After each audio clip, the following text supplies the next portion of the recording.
Lights on, so flights on, I guess. Maybe. Y'all, apologies first and foremost for getting this out so late in the week. The intention was to drop it on Tuesday, but I made the mistake of starting to rewatch the game. And I said starting because I didn't get all the way through it. Haven't been able to stomach it. As you all know, I was at NRG on last week, so I got to witness the debacle firsthand. And decided, hey, I at least need to give it another rewatch on the broadcast view at some point, maybe even all 22. And I just don't know if I'm going to be able to. But anyway, just here to kind of talk through it a little bit, not in any great detail because why?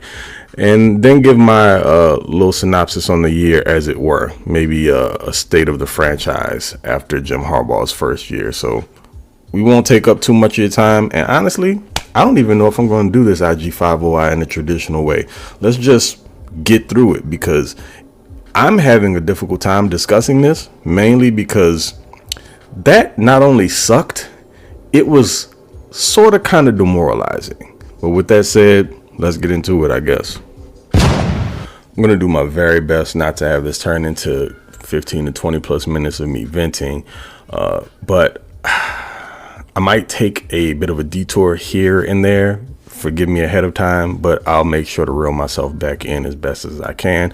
Keep this thing on the rails, okay? I'm just working through my feelings like the majority of you guys out there probably are. But anyway, let's start off with the hot button topic, of course, Justin Herbert.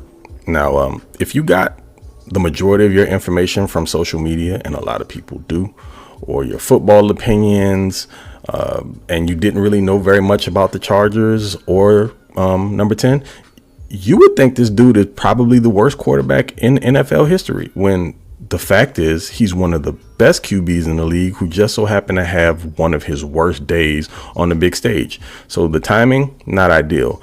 And then they'll, harken back to the matchup a couple years ago in the playoffs against the Jaguars, where the Chargers gave up a 27-point lead, but he didn't play terribly in that game. He just couldn't overcome his defense that gave up over 30.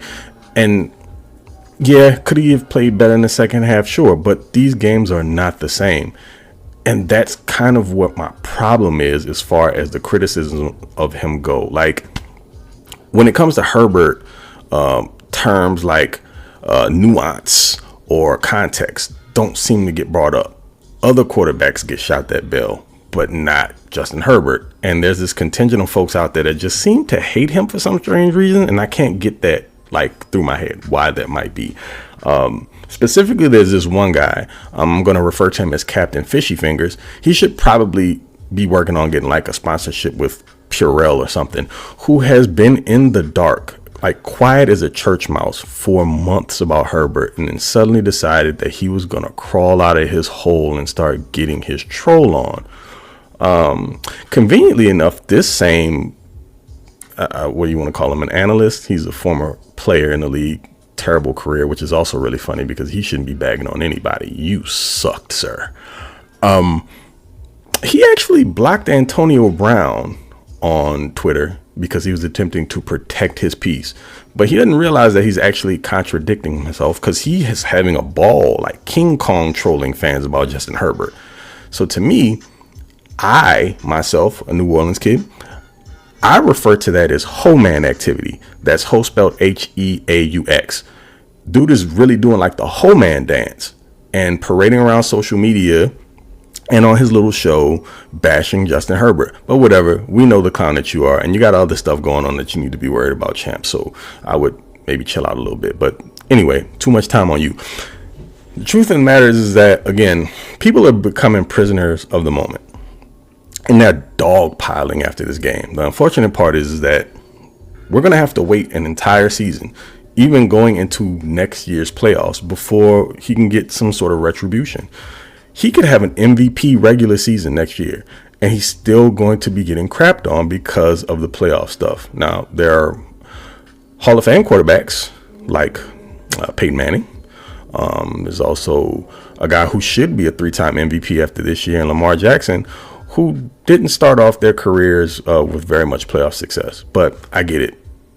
their stories, and I mean, Lamar is still being written as well, but they didn't get as much flack as Herbert does.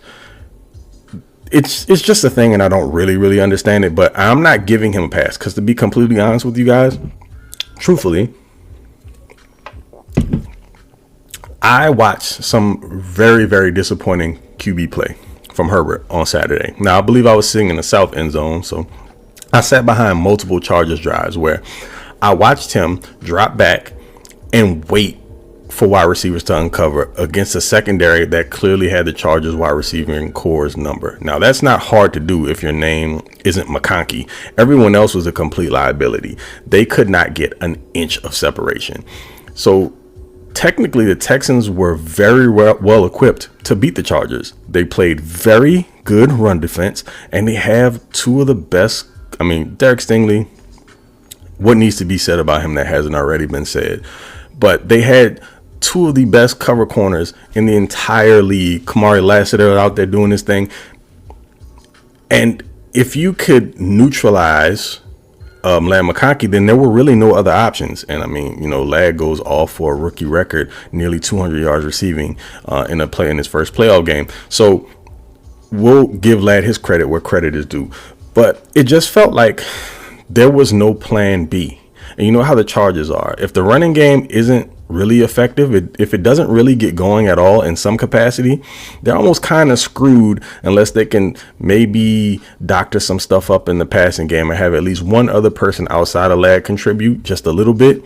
But man, when you look at the box score, Lad was like 9 for 197-ish, something like that. And the next leading receiver was Will Dissly, who had two of the worst drops you will ever see in a game. But my biggest problem with Herbert was the fact that he didn't utilize his legs at all. Again, I watched him, and I got off track there a little bit. I watched him drop back and look through read 1, read 2, read 3, and then just get destroyed in the pocket, as opposed to taking off, because the Texans play so much man-to-man coverage that I'm sitting there watching linebackers turn and run with tight ends and running backs, corners up the field with receivers, and just these wide lanes for Herbert to take off into, and he just never did it. Now, what made that super discouraging is what you consider that he did last week against the Raiders, and you thought that was just going to continue on into the playoffs, but to not have him scramble one time, or hell, for Greg Roman to call one designed QB run, is baffling to me. And the problem with Herbert is when it's not really going, he'll begin to press, and that's when you start seeing the bad throws. But also the pressure had gotten to him that he was starting to see ghosts a little bit. That overthrow for the pick six that he was throwing to Lad, that was horrible, man.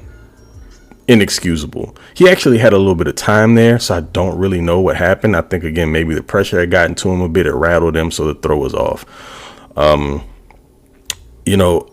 than that, the multiple interceptions, 4 in a game, more than he's had all regular season, still doesn't make sense to me. But again, when he presses, he starts to try to do things that don't work. That crossbody throw to a guy who is not a 50-50 contested catch, go up and get it receiver, you can't do that, 10. We've seen him make some spectacular throws across his body, like from the opposite hash into these zone holes, but that wasn't one of those situations. There was coverage underneath and over the top of him, and he threw that ball up to QJ like he was throwing it to Randy freaking Moss. So the decision making was horrible, and again, due to that, there's going to be huge criticism for the better part of the next year, and we're just going to all have to saddle in for it. Because it doesn't matter what he does during the regular season next year. It's just going to haunt him all the way up into his next opportunity in the playoffs. So saddle up. But hey, for my folks out there like myself who like to incorporate sound logic into their decision making and thought processes, we all know that there was enough blame pie to go around on Saturday. I did mention the non-existence of the design QB run drawn up by Roman, or lack thereof, should I say. And I don't feel there was enough bunch sets with route combinations that created more natural picks against the Texans' man coverage looks for the Chargers wide receivers. And look, I did get what I asked for from Roman in running more pistol sets for Herbert, but I didn't exactly get it the way that I wanted it. Again, did not take advantage of Herbert's legs whatsoever, and there was nowhere near enough West Coast quick passing game. The entire offensive line was bad, including both of your tackles. There was no run game to speak of. I want to say between JK and Gus, they had about 50 yards. And as far as Gus Edwards is concerned, man, aside from the injuries and so overall lack of production, with an interior offensive line that bad, that style of running back is just not going to succeed. He needs better surge in between guard to guard to be able to build up that head of steam and really get going downhill. He was kind of set up for failure, to be completely honest with you. Even if Gus was healthy, I'm not going to say he would have been less effective. I mean, he had flashes here and there, specifically one very big run that probably sticks out in everyone's mind, but I don't think there would have been a consistent showing up from Gus in that regard. The line just wasn't built for him to be the type of player that he would have needed to be for this offense. So there's that as well. Every wide receiver not named McConkey was on house arrest. You got your tight ends that were net negatives. Looking at you, Will. And look, as far as the defense is concerned, honestly, especially in the first half, they did enough to win that game. The offense just needed to show up. And of course, they got worn down over the course of it. And Christian Fulton, though, bruh, not your best showing. Specifically on that 3rd and 17 conversion, which kind of got the entire snowball going. Literally, that was an NFL blooper play that set off the avalanche that would ensue. But yeah, overall, very painful watch. That's about as much of the details as I'm going to get into with recapping who did what, because trauma bonding may work for some of you out there, but it ain't my bag. So let's talk about the areas of the roster I want to see the team attack instead. So right off the bat, fix the interior offensive line, because duh. But specifically, they need a legit center. So for me, I'd prefer a vet and drafting a developmental guy behind them. I don't necessarily want to see early draft capital used on a center unless they can acquire an additional 2nd or 3rd round pick. Getting the center spot right will aid in whatever you decide to do at guard. Actually, it'll make those guys a little bit better just by way of having a functional, serviceable center, someone who can help direct traffic. And I think it'll set whoever you have playing at guard at ease a bit and make their job, again, a little bit easier. They absolutely need a true X wide receiver. Notice I didn't say superstar. I'd love to have a top of the league guy, but honestly, above all else, they need a bigger, more physical presence that can move the chains and win downfield, including in contested catch situations. They just have to get a complimentary wide receiver to pair with Ladd. Easy call there. Then there's the tight end position. They have to nail that one, in my opinion. Roman's system pretty much thrives whenever there's a dominant two-tool receiving and blocking option that creates easy mismatches. So think about Vernon Davis with the 49ers, or of course Mark Andrews, sorry. Hell, even Kobe Fleener during his time as an assistant head coach alongside Harbaugh at Stanford. Herbert just needs an easy button outlet, and right now doesn't currently have that on the roster. And then you got the running back position. I mean, I absolutely love the spark that J.K. Dobbins provided this year, and I was really happy to see he was able to hit career numbers while essentially managing to get through a season relatively healthy.